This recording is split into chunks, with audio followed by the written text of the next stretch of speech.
Well, we welcome you back. It's over here at Green Canyon Wolfpack Stadium. The number one team in 4A football in Utah, that's the Sky View Bobcats, come in here and win a football game by the score of 42-14 against, I guess, their most intense rival. I mean, this is a school, Sky View, that was broken up, and Green Canyon was created. And now after 4 years, Skyview's won every football game between the two, including this one tonight. So let's go first of all to the Skyview player of the game as selected by McDonald's. And Isaac Larson has the numbers, and he was on the winning team. Yeah, you can't argue what he did. He was such a presence, and he made the big plays that were kind of game changers. The interception return, the opening play certainly established the momentum and the mindset of Skyview. But Green Canyon was driving. They were looking to score to bring the game into a one-touchdown difference, and there was the tip. He gets the interception and takes it back 90. Yeah, you just got to give it to him. He was dominant. Okay, now the Green Canyon player of the game, Jake Lundeen, had some numbers here. He ran the ball 25 times for 135 yards, 17 of 31, 196 yards throwing the ball. Yeah, he did as best as he could on the offensive side. But, I want to tip my hat to the Skyview defense because they did a great job containing him. He had great numbers, but he wasn't able to make those big plays that we've grown accustomed to. And they did a great job on Regan. But I think Jake Lundeen really good solid performance tonight, and I agree with the play of the game. What about the old gristmill bread and butter play of the game? Well, I have a feeling you may differ with me on this one, but I would have to say it was the touchdown return by Collins.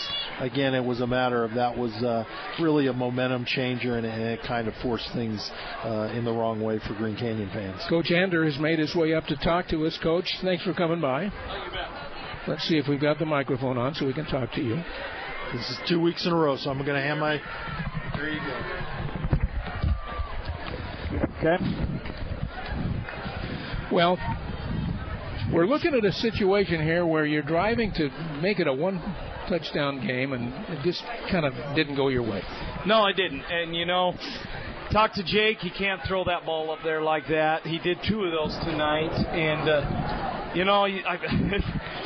it's a great problem to have. That kid just wants to compete and win so bad. He's going to give everything he has. And I think it caused him to throw that ball. And Jake's okay. We're okay. We're going to learn from this. We're going to get better. And that's the thing is we played those guys toe-to-toe physically. And offensively, we were moving the ball. But we can't make those mistakes. And those are mistakes that we can control on those picks. Coach, you're one of the kindest, nicest people I've met, but I know when sometimes when you come up, this one stung a little bit, and I think it's because of that. Tell me just, were you pleased with your game planning tonight? Were you happy with the way things kind of progressed other than the mistakes and obviously the final score? Yeah, I think we found some things to work the ball and move the ball down the field. I think defensively we gave up too many big plays. We got to figure that out and get our handle on that. But I think the kids played hard, and I think we had a decent plan. I think mistakes, we don't make those mistakes. I tell them, you make that sack, you take that sack, and we got a chance to win this game. And, the score looks very lopsided, but like you said, that was in the fourth quarter. We're driving for a chance to go and get within a touchdown, and then who knows what happens. So. Well, you've... for only the first game of region play, and you'd like to start off 1-0, but you're not. What's the thought process? What are you telling the kids the rest of the way? Because you still got several games left. We challenged our kids. Our last, not this current week, but the previous 2 weeks were not good practices, and we challenged our kids, and they really responded. And we saw a lot of that improvement in this game. Not on the scoreboard. People that just look at the scoreboard, they don't see that. They don't understand that. But we saw a lot of improvement. I'm really pleased with that. But we tell our kids we're running a marathon. We're running a marathon. And you know what? They got us on this leg of the marathon. But let's keep going. Let's keep getting better. It's how you finish the marathon that counts the most. And so we got to just keep improving. And if this loss helps us improve, then let's make it that way. Let's make this loss help us improve. 21-7 at halftime. In the third quarter, they got a huge pass to Thatcher, and then Saxton scored later to make it 28-7. But you guys come right back with a drive that took about half the third quarter. You make it 28-14. You're starting to turn it around a little bit. Yeah, our offense, one of our game plans was to control the game clock, try to keep their offense off the field, and that happened two ways. One, they scored real quick, so their offense wasn't on the field. But two, I thought we had some good drives. That was a big, long drive, and our kids have confidence that they can go out, they can play, and they just need to improve a little bit so that they can finish these games and not make those mistakes. Stats for anybody who's interested: Skyview 432 yards, Green Canyon 358 yards. They threw for 315 yards, and they had 200 before halftime. You guys 162 running it, 196 throwing the ball. Those are just preliminary numbers right now. Yeah, and that fits our game plan. We wanted to be very even with our run yardage to our pass yardage. And, one of the unique things, we run draw a lot, probably more than anyone else in the state. Because a lot of those pass plays, Jake sees an opening and he takes off and goes, and that racks up a lot of run yards, and it spreads the defense out, and he's very effective with that. Okay, next week. Tell us what's going to happen. Who do we play next week? You take them one game Ridgeline. Mountain Crest is who we play. Right. Skyview goes to Ridgeline. Yeah. They have 2 road games to start. I remember that. Mountain Crest we've got a little bit of a chip on our shoulder. We didn't come out and perform very well offensively last year. We lost that game. I think it's like 7-0 or something like that. And so our offense is geared up to make sure we come out and and move the ball, score, and eliminate mistakes. From your perspective, then, in this fourth meeting with Skyview, and it's an early meeting in the region, is this the number 1 team in 4A right now? Is this the what? I'm sorry. The number 1 team in 4A. They're a good team, and they may be. I haven't seen all the other teams in 4A, and so I don't know. I've seen a lot of film from teams from that Stansbury region because we played them and this region, but I don't know what it's like down south. But they're a good team. I mean, they're a team to reckon with that we're going to have to really work hard to prepare ourselves. And you know what? I don't want them anywhere else. If they're the best team in the state, I hope they're in our backyard because that gives us something to work for. Coach, thanks for coming up. Thank you very much, you guys. That's Coach Ander, and nice enough to come and talk to us. Let's take a break and finish it up. We'll take a 2-minute timeout, and 42-14 is the score. We'll be back after this.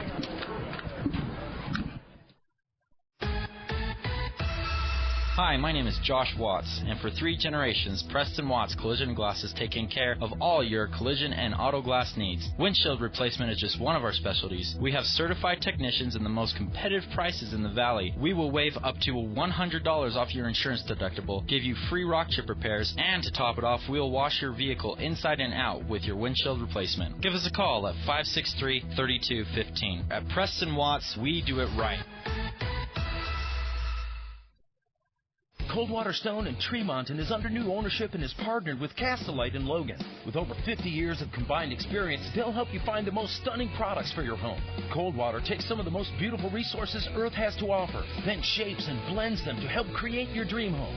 Natural stone at manufactured stone prices. Stop in at the Tremonton facility or see samples at Castleite in Logan. Let us help you create your custom masterpiece. More information at coldwaterstone.com. Coldwater Stone, the natural choice for all of your stone needs.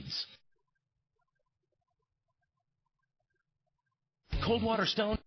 More and more people are turning to CashValleyDaily.com for their source of information on what's going on in our community. They're finding relevant news online and on the Cache Valley Daily app. From what's happening in local political elections to breaking news that you don't have to wait a few days to read about, to photo galleries of the latest games. If it's happening in our community, it's on CashValleyDaily.com and on the free Cache Valley Daily app. Local, relevant news, online, on time, all the Win time. CashValleyDaily.com. Win a 65-inch 4K flat-screen TV from Lens Audio Video in the Preps Pick'em contest, presented by the Logo Shop. Go to cvpick'em.com and you could win. Pick the weekly winners of each high school game, and you could win one of 11 weekly prizes and be entered to win the grand prize TV. Sign up to play at cvpick'em.com. It's the Preps Pick'em contest.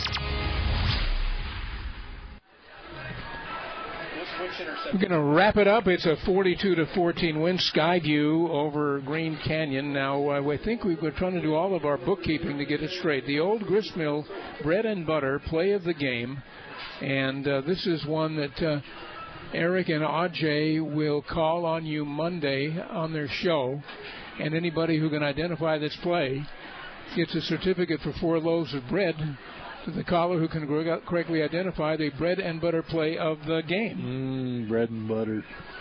You had me at bread. No, a huge play. Skyview had gotten out to an early lead. They turned around and, kind of were settling in. And then Walter Collins just made the big interception in the second quarter, took it back for a touchdown, about a 70-yard return.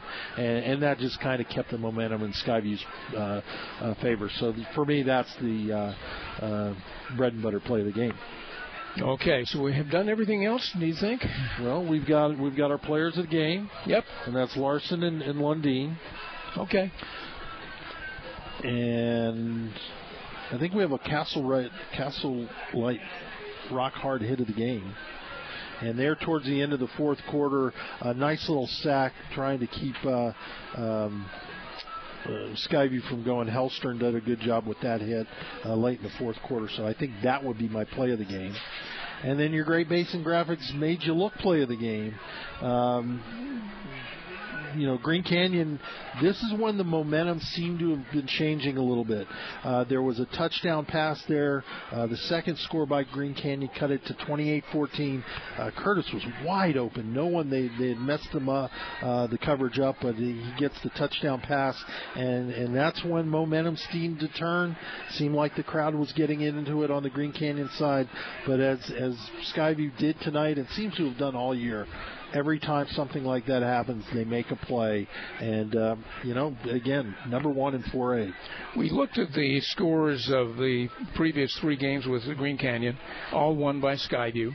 And now you can say 3 of the 4 games, well, they've won all 4 of those games, but in 3 of the 4 games, they've scored 42 points. It seems to be their standard against most teams, and it certainly is against Green Canyon. Well, it's a good football team, and certainly would like to have, maybe heard what Coach Howell had to say after the game, how he felt. But Coach Ander made it very clear. He's like, look, we're there. We made mistakes, and they didn't. And ultimately, that's what it comes down to. When you're a good football team, you don't make mistakes, and you take advantage of the other team's mistakes. And we saw that tonight. Isaac Larson is an exciting football player. He is fun to watch. Anything else? All right, we move on. Football next week. Just real quick update. Again, Logan High won tonight, and the last score we had that Bear River was down to Ridgeline 34-27, about 3 left in the fourth quarter. Final score tonight, 42-14 for Skyview. Next week, the Wolves travel to Mountain Crest. Skyview takes on an improved Ridgeline team, obviously, in the Bobcats' second straight road game to start Region 11 play. That should be a fun game to watch. Ridgeline's a good football team as well. Thanks tonight to Craig Ander and his coaching staff, to Chris Howell and his staff at Skyview, and also to Green Canyon's principal, Dave Swenson, assistant principal, Randy Benyon, along with Green Canyon's director of athletics, Missy Stewart, head athletic trainer, Travis Jackson, in addition to student manager Tyler Baldwin, equipment manager Monty Wilson, strength coach Corey Monson, and as always, thanks to our analyst John Russell, to tonight's producer of this broadcast, Cody Olson, and to Hal Hislop for his help with the statistics. We appreciate you joining us tonight as well. And we were heard tonight on 100.9 Light FM and 106.9 The Fan and 1390 AM as well. And you can follow AJ Knight next Friday for the broadcast, Green Canyon at Mountain Crest, a week from tonight, 6:45 on 100.9 Light FM. So good night from North Logan. Skyview wins it. They will be continuing the number 1 team in the state. Good night.